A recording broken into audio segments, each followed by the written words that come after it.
Градоначалничката на Тетово Теута Арифи смета дека наскоро ќе се укине забраната за организиран превоз, која единствено важи за Тетовскиот регион.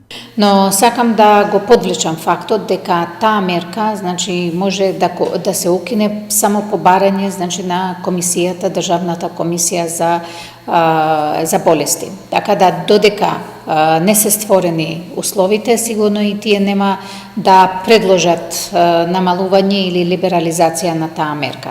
Но апсолутно, имајќи го предвид фактот дека во државата имаме тренд на намалување на бројот на инфицирани, секако дека со време и ние како регион ќе станеме дел од тој тренд, брзо ќе се размисли и за либерализација на таа мерка. Граѓаните пак со поделени мислења во однос на олабавување на мерките. Па би требало да продолжи барем уште некој си одреден период. Тоа е моје мислење. Зашто?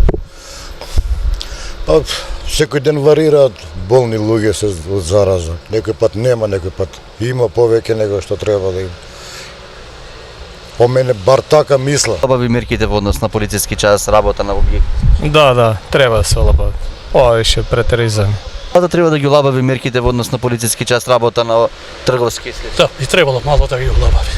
Барем уште една неделја, уште 15 на дена да се види колку ќе биде со односот на граѓаните колку се во Македонија и заразаните и таквото, зашто се уште ги имаме.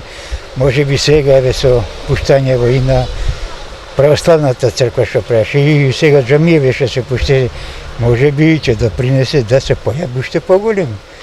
Треба да се искуши, да свие да се искуши, да се види, па после да се направи, да се олабави, иначе вакаве, мада економијата трпи, без разлика дали се тоа кафици, дали се стопанства, дали се земјоделски задруги или економијава, меѓутоа, ипак треба да почекам, мада бе Франција и некои други земји олабавуваат, меѓутоа, да се не поучиме од нив, зашто ке нас на крај фати.